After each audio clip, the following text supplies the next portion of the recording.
Trying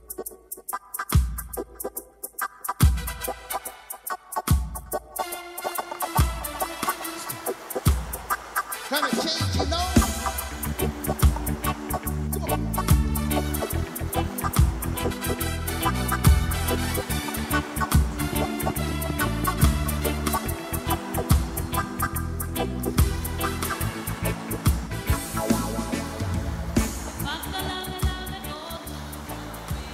It's like a paradise.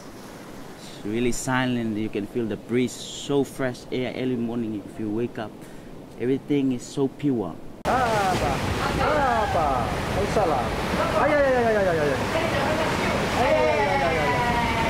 Then we are in the front line of a war. We are the ones who've been going and die actually because we are gonna be drowning.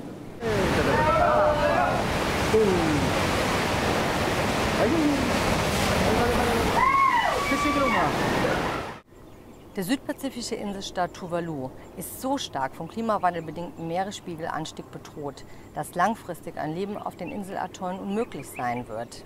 Noch hat die Regierung die Hoffnung nicht aufgegeben, dass die internationale Staatengemeinschaft die globale Erwärmung auf unter 1,5 Grad Celsius begrenzen wird. Selbst gibt man sich allergrößte Mühe, sich dem Klimawandel anzupassen, zum Beispiel durch künstliche Schutzwälle oder durch Landgewinnungsmaßnahmen. Für die Menschen, die dennoch gezwungen sind, ihre Heimat zu verlassen, fordert der Staat internationale Regulierungen zu deren Schutz.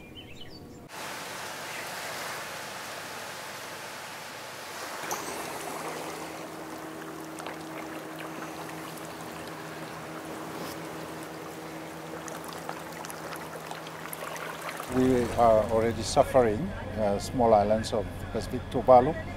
As you may have seen, the erosion is bad, food salinity, the fresh water is really getting very bad, and the outer islands as well. So all the other islands, so it's quite serious, and we don't want it to get more serious.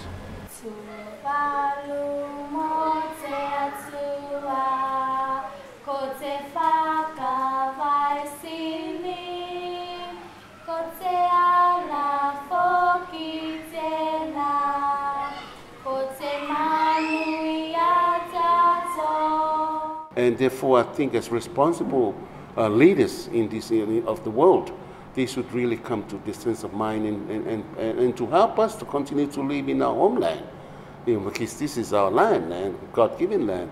Of course, we are used to claim, and a lot of us Tuvaluans claim, that God promised Noah there will be no more flood. But the way things are happening right now, the sea is rising, and definitely is rising.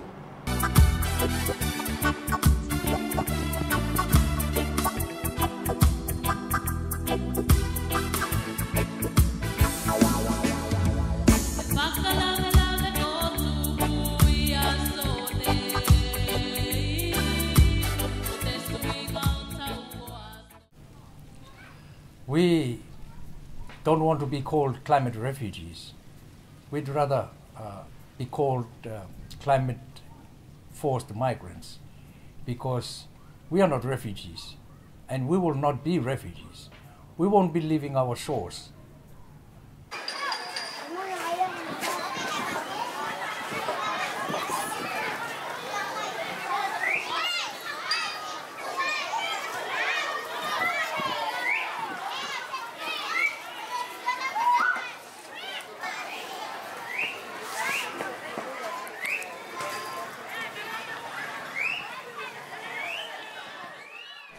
No, it's better to stay in Tuvalu because it's our home and we're also thinking. No, it's like we're citizens.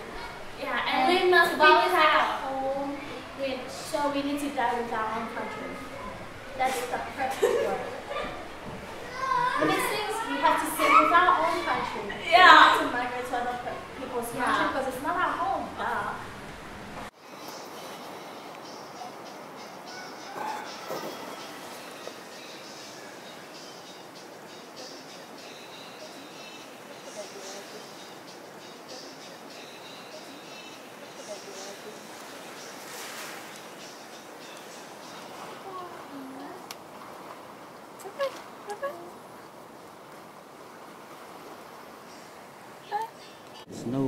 actually safe place to be hide.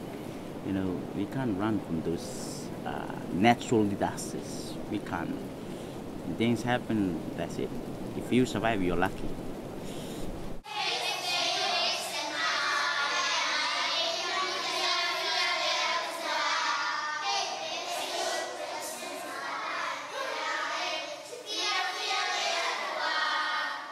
And from the surveys we did, there are indications of people wanting to leave because of migration. But I do subscribe to the government's position at this point in time that the last resort will be relocation. So for now, I'm not advocating for relocation or resettlement, but rather the fact is that the people are still choosing to leave voluntarily. So I do believe it is important to help out in whatever way that can be done for these people who would like to go for family reunion and just decide to live with their family, say New Zealand, or people who decide just to go because of to work overseas. So we need to prepare our people. Of course, the main issue here is that we don't want to lose our identity and culture.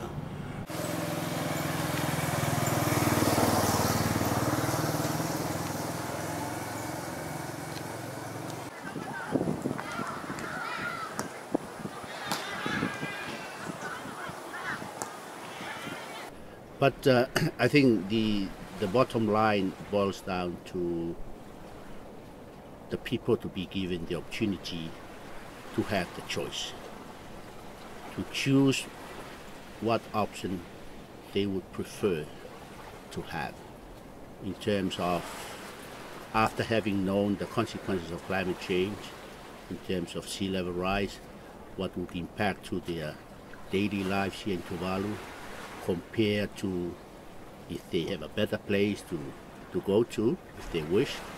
These are the choices they should be given. And at the end of the day, they should be the ones to decide, to make their own personal decision to leave Tuvalu or to continue to live in Tuvalu.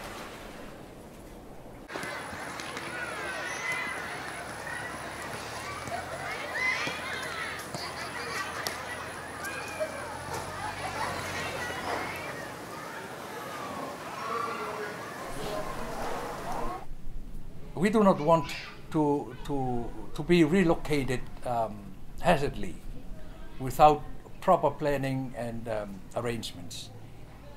Therefore, while we look at relocation as the last option, we need to lobby with the international community for an international convention that protects the rights of people who will be forced out of their countries because of climate change.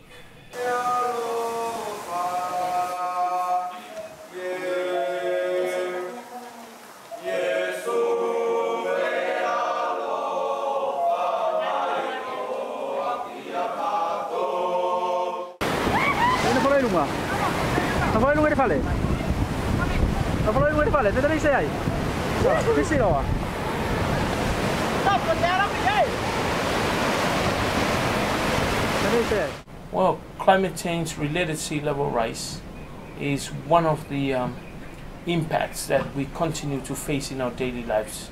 I mean, our elders continue to say that we don't need any scientific explanation of the sea level rise. We have witnessed that in our daily lives in Tuvalu. Striking of our houses by rising seas and strong wind and all this. This does not need any explanation from the scientific community. It's just part of our daily experience.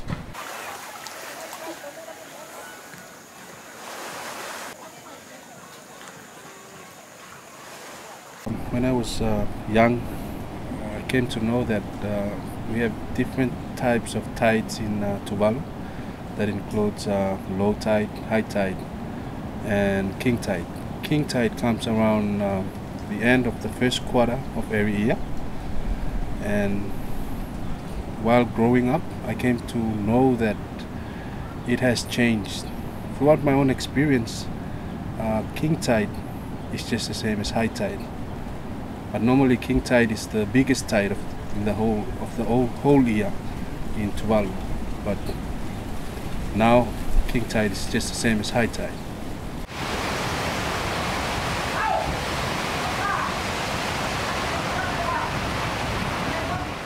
We want to save Tuvalu, and we are urging the world to get actions on the Paris Agreement on climate change.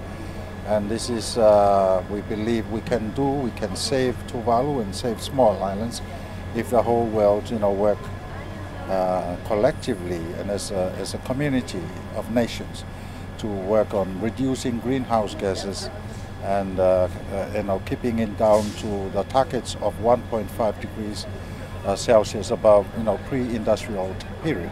We need to achieve that in the shortest time possible, and the Paris Agreement is very strong on that. And on the other hand, of course, there is an urgency for adaptation assistance to small islands like Tuvalu. As you have seen, we have already started coastal protection, seawall projects, and you have seen, here on Funafuti, we are already doing a lot on our own.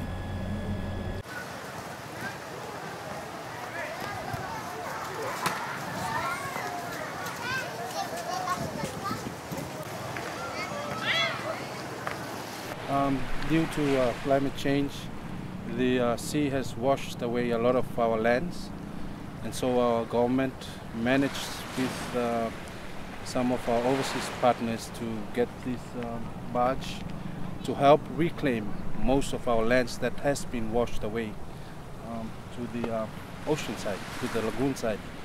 So the barge have pumped most of this sand, reclaimed sands, back to our shores, and they were washed away. Now you can see most of the sand that the barge have pumped in. There's a certain place besides the government building that has been built by one of the New Zealand company, and they've put some sandbags to keep the sand from being washed back to the lagoon side. So I guess that's one of the best ideas of keeping the sand.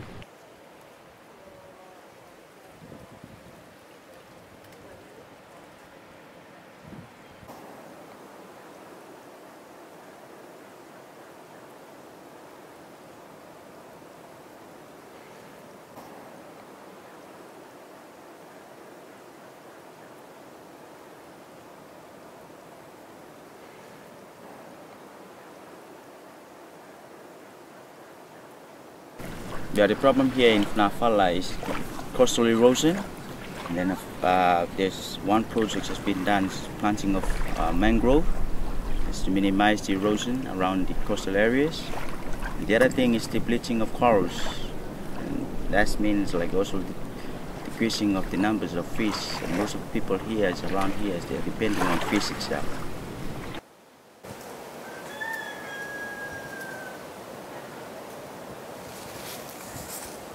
I heard that Germany is not coming up with a very ambitious plan to reduce their emissions.